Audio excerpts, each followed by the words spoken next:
paling bawah. Halaman 15 dengan hadis Ar-Rabi'a Asyara. Ya. Ayo kita baca bersama-sama. Bismillahirrahmanirrahim. Qala al-musannifu rahimahumullahu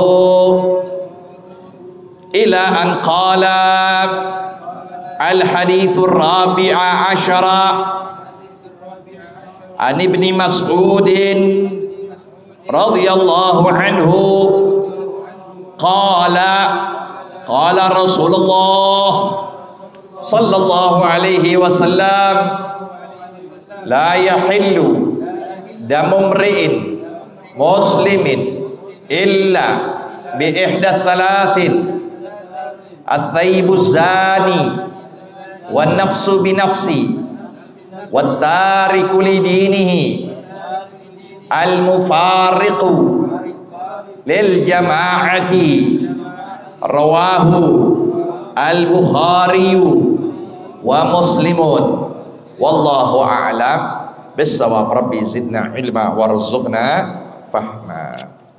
Bismillahirrahmanirrahim. Qala al-musannif rahimahullah wa nafa'ana bihi wa bi ulumihi fid dharain amin radhiyallahu ta'ala anhu.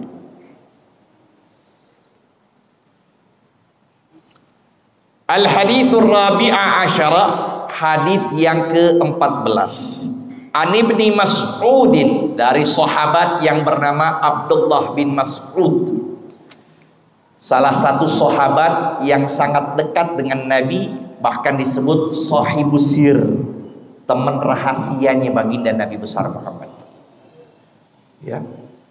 Yang dikatakan beliau memang orangnya kecil.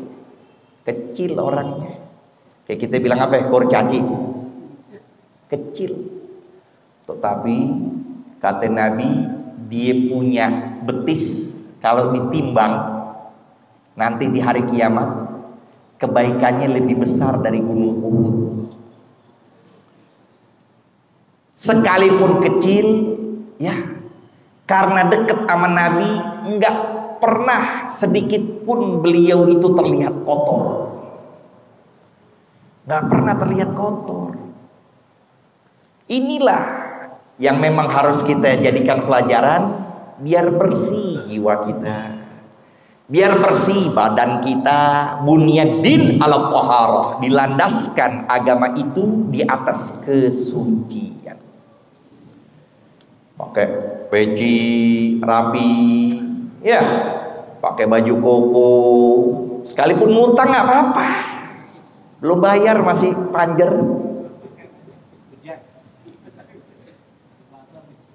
Peci putih, peci hitam, asal jangan tuh peci udah sebulan nggak dicuci, ya. Untuk buat ngaji udah kotor aja bawahnya, udah kondangan udah bagus terus. Maka disebut apa? Imam Syafi'i beliau menyatakan, fajadidu thawbika la yadurruka ba'da an takhshal ilah wa tattaqi ma tahrum. Baju baru itu tidak membahayakan engkau. Maksudnya apa? Tidak membuat engkau tercela setelah engkau bertakwa dan menjauhkan segala apa yang Allah haramkan. Warrathifu thawbika la yaziduka rif'atan indallah wa anta abdun mujrimu. Sedangkan baju compang-campingmu tidak mengangkat derajatmu di sisi Allah, sedangkan engkau hamba yang senantiasa berbuat itu dia. Rapi ini Abdullah bin Mas'ud. Megang siwaknya Nabi, megang sendalnya Nabi. Ya. Maka banyak juga beliau meriwayatkan hadis baginda Nabi SAW. Di antara hadisnya yang kita akan baca pada malam ini. Qala Rasulullah sallallahu alaihi wasallam, bersabda Nabi sallallahu alaihi wasallam, la yahillu damu mri'in muslimin illa bi ihdath thalathin. Tidaklah halal darah seseorang. Maksudnya jangan kita dikit-dikit halal darahnya. Tunggu dulu. Ya. Ini yang menghalalkan darah kalau memang ditegakkan oleh qadhi atau hakim, bukan kita pribadi. Tuh, cuman kita mencela, betul, boleh. Tapi yang melaksanakan kisos itu adalah min qibalil hukumah, dari arah ya pemerintahan. Disebut apa itu? At-thayyibuz zani. Alhamdulillah, men. Ini udah intashar zina, intashar bala. Kalau sudah tersebar zina, maka akan tersebar bala apapun Allah bakal turunkan. Karena dengan sebab zina. Iya. Apalagi sekarang yang ikhtilat bainal rijal wan nisa sudah bercampur dengan gampang laki dan perempuan. Nggak pandang si fulan, nggak pandang si fulan, nggak pandang si fulan. Udah deket mereka alaqah hubbiyah, hubungan cinta, ya, dengan sebab apa itu? Tuh handphone. Dengan handphone si istri selingkuh sama suami orang, si suami selingkuh sama istri orang. Maka dalam agama kita disebut at-thayyibuz zani. Siapa thayyibuz zani? Orang yang telah nikah tapi dia berzina. Maka dalam suatu hadis disebutkan, nanti lagi ngaji biar. Ihdzaruz zina fa inna fihi sitta khisal. Hati-hatilah kamu berbuat zina, maka sungguh di dalamnya ada 6 perkara. Salasatan fid dunya, 3 perkara yang kau akan dapatkan di alam dunia, wa salasatan fil akhirah, dan 3 perkara yang nanti kau akan dapatkan di akhirat. Salasatan fid dunya, yang pertama disebut yudhibu baha'al wajhi. Allah cabut cahaya di mukanya. Ya. Tercabut tuh cahaya. Udah kita lihat empet aja tuh, lihat. Mukanya kita lihat empet aja. Ya. Yudhibu baha'al wajh. Yang kedua, yurithul faqra. Orang berzina mewariskan kefakiran, kemiskinan, miskin harta, kalau enggak miskin hati. Dia enggak harta mungkin, tapi hatinya selalu miskin, selalu kering. Wa yunqisur rizqa wal umra, dan yang ketiga akan mengurangi rizki dan umurnya. Umurnya bakal mati muda. A'udzubillah min. Yang ketiga yang berkaitan di akhirat, yandurullah bi'ainil ghadab fa yaswaddu wajhuh. Allah memandang kepada orang tersebut dengan mata murka, maka menjadi hitam wajahnya. Wa yakunu hisabuhu hisaban syadida, dan menjadi perhitungannya perhitungan yang amat keras. Wa yushab min silalatin ilan nar. Yang ketiga, dia bakal ditarik dengan rantai menuju api neraka. Gitu, jangan. Ya. Kita zina cuman begitu doang, ya Allah, nanti banyak dari apa? Qabaih, keburukan-keburukan yang kita rasakan. Di antara yang kita takutin apa? Nanti anak keturunan kita melakukan hal yang sama. Albirrus salaf, kebaikan bakal terulang, keburukan pun bakal terulang. Ya. Kalau kita nggak ada istilah, apa istilahnya itu? Reinkarnasi apa? Apa? Kalau kebaikan akan terulang lagi, ya kan? Nggak begitu. Kebaikan kita bakal berkali lipat 10 kebaikan akan dilakukan oleh anak cucu kita. Keburukan kita bakal dilakukan pula oleh anak keturunan kita. Ya. Maka apapun yang berkaitan dengan syahwat ini bisa diobati. Bisa. Pikiran nggak benar, pikiran ngeres, ya. Lantaran tiap hari sih nontonnya begitu, nonton porno aja, ya. Tiap hari lihatnya begitu. Wah. Jadi apa dengan sebabnya? Nggak ada syahwat sama istrinya, nggak ada gairah sama istri yang halal, nggak dijaga mata, nggak dijaga mulut. Maka itu bakal hilang dengan sendirinya ketika kita duduk di majlis taklim. Duduk kepada orang soleh, duduk kepada ulama, tanya bagaimana. obat yang akan menghilangkan itu semua. Karena Sufyan Ats-Tsauri menyatakan kullu dzunubi nasyi'atun an kibrin fa innahu la yurja ghufranuha. Setiap apapun dosa yang timbulnya dari sombong, maka mustahil mendapat ampunan Allah. Wa kullu dzunub nasyi'atun an syahwatin fa innahu yurja ghufranuha. Tapi setiap dosa yang timbul dari syahwat, maka bakal dimungkinkan dapat ampunan Allah. Ya. Nah, ini dia at-thayyibuz zani. Nah, kan kalau dalam agama kita apa itu? Dalam hukum agama kita, hukum Islam, direjam dia.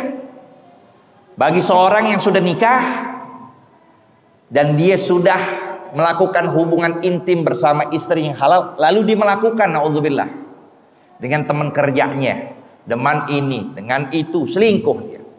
Dalam hukum Islam itu gampang. Udah direjam dia. Dilempar pakai batu, rejemnya ditutup sampai badannya setengah, dilempar pakai batu sampai mati. Itu kira-kira satu. Yang lainnya pikir 2 kali ngelakuin. Ya, pikir 2 kali ngelakuin begitu. Kalau mereka yang belum nikah, maka dipecut sebanyak 100 kali, lalu tagrib, diasingkan selama setahun di satu tempat. Itu apa manfaat yang kita lihat, maslahah ke depannya tuh ketika diterapkan hal seperti itu, ya. Maka dari sini ada amalan dari orang-orang soleh yang layak untuk kita datangkan ketika bayi baru lahir. Jangan selfie dulu, udah kasih bubur kebuli langsung kalian. Jangan dulu. Apa? Adzan, iqamat, kemudian dibacakan surah Lailatul Qadri. Ustaz gimana Ustaz? Anak-anaknya udah jenggotan. Ya udah deh, doa terus tiap malam kalau begitu. Anak udah jenggotan, ya tunggu cucunya berarti. Bacain tuh di telinganya, inna anzalnahu fi lailatul qadr wa ma adraka ma lailatul qadr, sampai hatta matla'il, bacain. Terus siapa yang mengamalkan tersebut, ya, disebutkan lam yuqaddirullahu fi'la zina ma'ash. Niscaya Allah akan tidak takdirkan orang tersebut, bayi tersebut, untuk berbuat zina sepanjang umur hidupnya. Apalagi ketika dia pergi ke luar negeri dengan segala sesuatu yang serba bebas. Maka tidak ada apapun yang bisa mencegah kita dalam berbuat dosa untuk saat ini, melainkan makhafatullah, takut kepada Allah. Sehingga kita nih umat Islam harus memiliki 2 perisai, 2 sayap. Yang 2 sayap itu senantiasa sejajar, ya, senantiasa dia selaras, yaitu pertama sifat takut, yang kedua sifat berharap.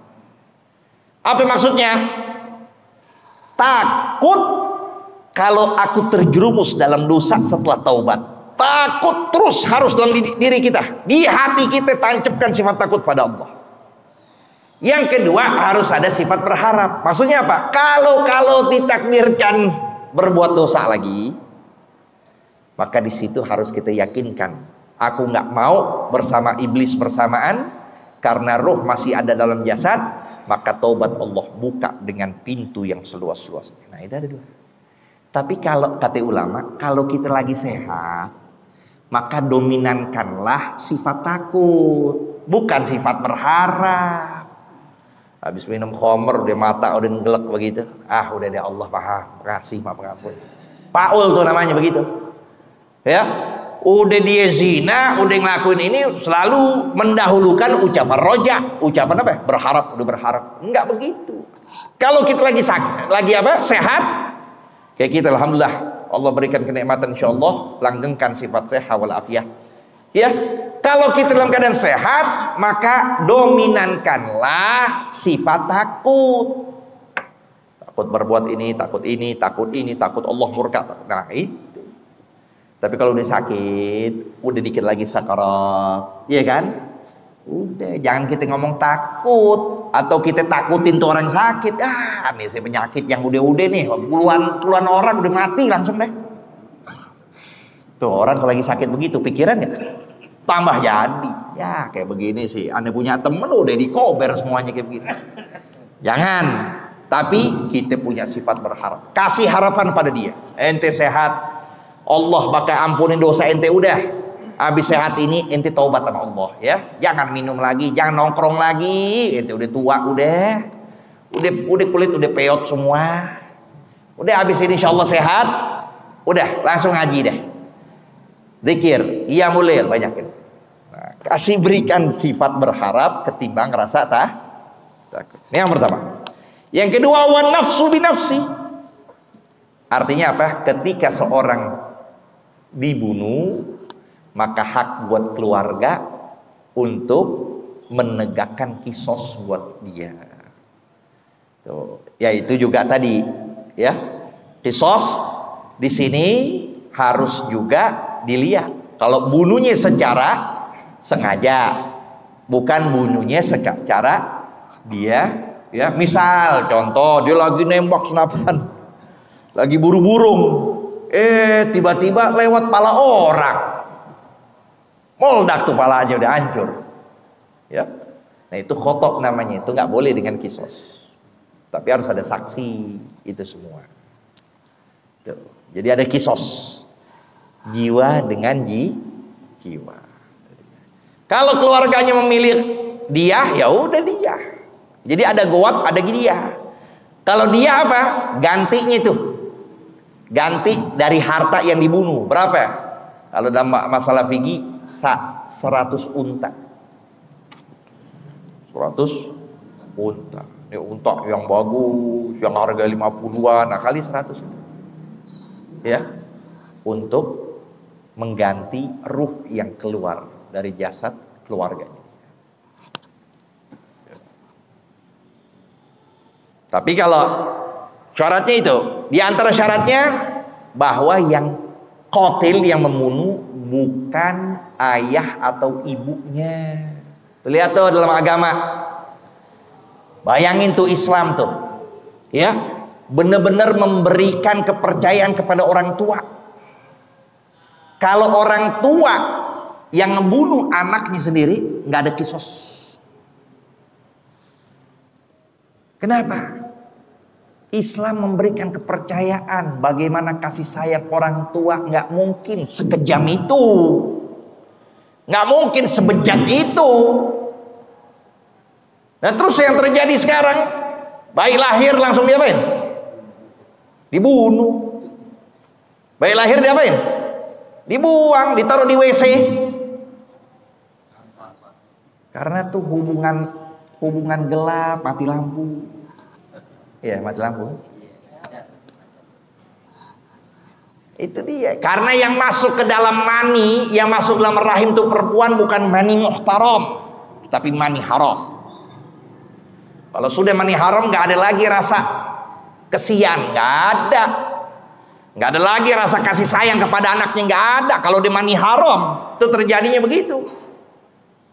Nikah setelah bunting, nikah setelah hamil, itu anak keluar tetap aja si bapak nggak ada rasa sayang tuh. Sebagaimana kita kalau nikah, ya pantas terjadi yang namanya dia dibunuh atau disetubuhin bahkan sama orang tuanya. Itu banyak terjadi kan. Si bapak setubuhin apa? Anak perempuannya sendiri, ya itu terjadinya. Bukan mani muhtaram tapi dari mani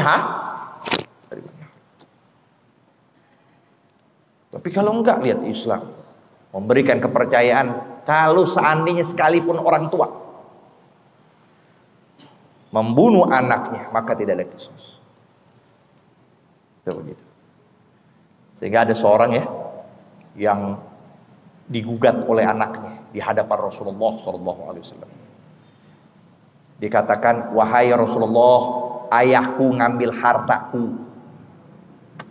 Akhirnya diungkapkan dengan berbagai syair, panjang syair, menyatakan gadzautuka, panjang lebar, bicara tentang syair dia katakan, Ya Rasulullah, aku tidak mengambil hartanya, melainkan kuberikan kepada ibu dan saudarinya saja.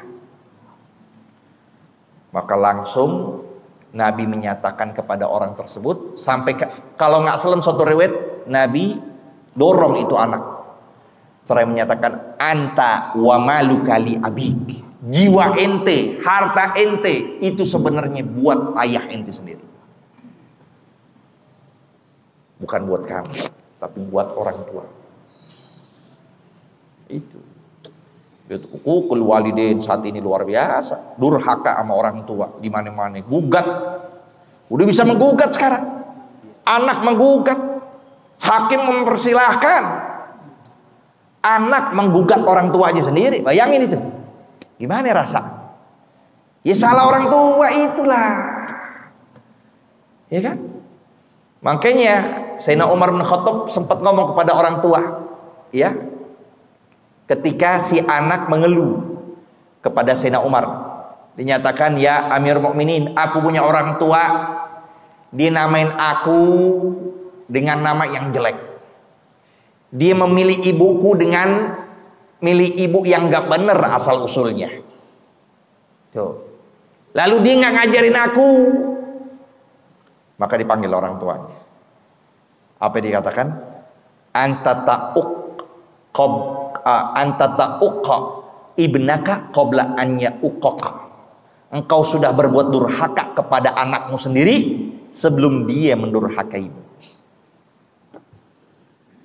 Itu dia. Lihat. Engkau telah berbuat durhaka kepada anakmu sendiri sebelum anakmu mendurhakai. Rahimallahu walidan a'ana waladahu ala birrih. Nabi menyatakan Allah cinta kepada seorang ayah yang mengajarkan cara berbakti kepada dia. Diajarin cium tangan yang benar. Ini cium tangan begini. Begini cium tangan. Lagi kompres sampai lagi sakit, teman. Ya, istri sama suami begini cium tangannya. Kadang begini. Tuh. Nggak diajak ngaji. Diumbar maghrib, dianya ngaji, dia tuh anaknya ngumbar di mana-mana. Main handphone, lihat TV dan sebagainya. Ya. Dan yang terakhir, wattarik lidinihi al-mufariqu lil jamaah. Na'udzubillah, ini yang disebut dengan murtad.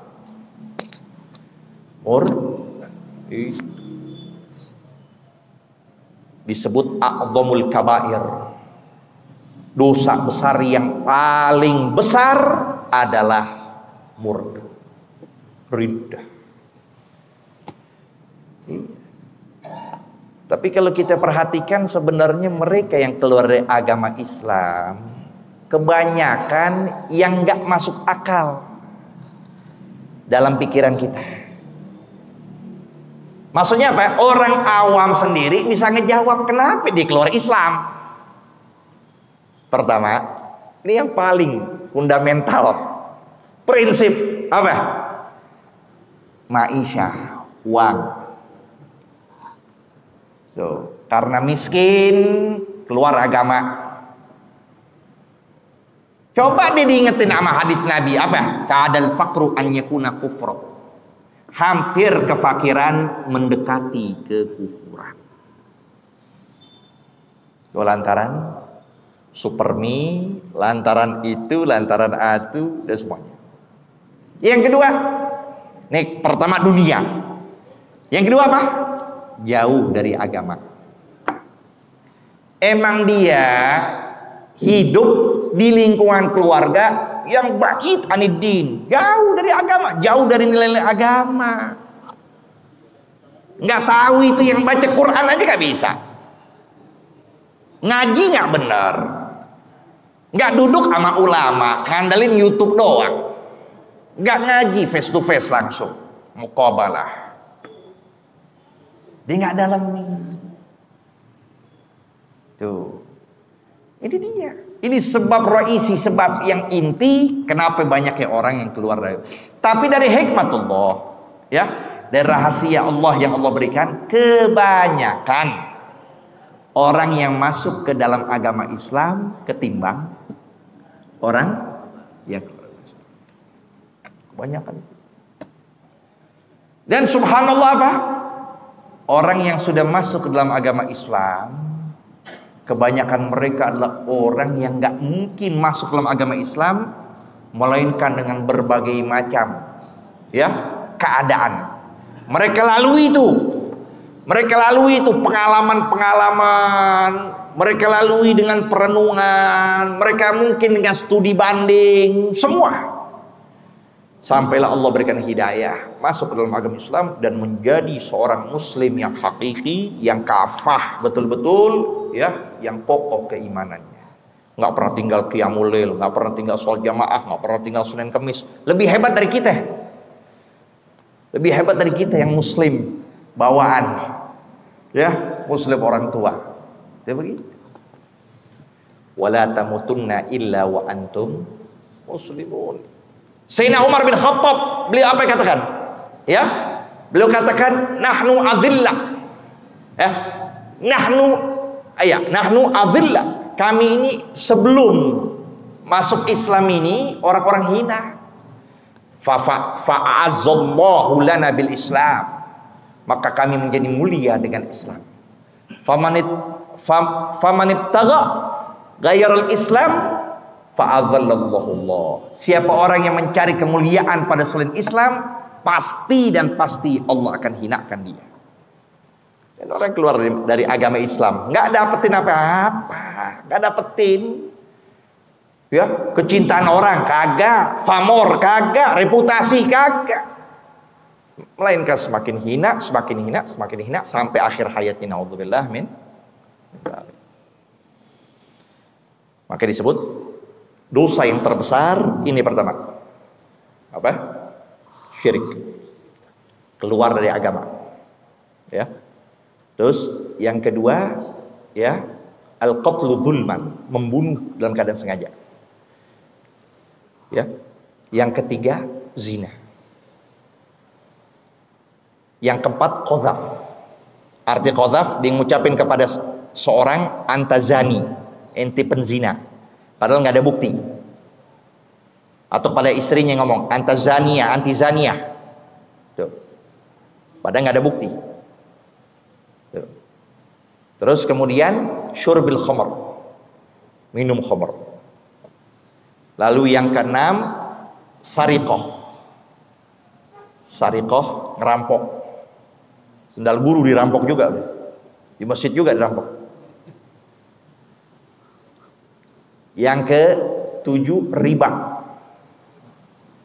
Yang ke-8 ghasab, artinya mengambil secara khufiyah. Ghasab diambil secara bukan ghasab secara terang-terangan. Kalau sariqah mengambil secara tersembunyi. Maka ini termasuk dari minal kabair, dari dosa-dosa a'adzanallahu minha. Semoga Allah jauhkan, lindungkan kita, baik jiwa kita, keluarga kita, orang kita cintai, dari segala dosa-dosa yang menyebabkan murkanya Allah. Dan Allah beri taufik pada kita, jiwa kita, keluarga kita senantiasa taat kepada Allah sampai datang ajal, mengucapkan la ilaha illallah dalam keadaan husnul khatimah. Rawahul Bukhari Muslim sampai situ. Wallahu a'lam. Rabbi zidna ilma warzuqna fahma.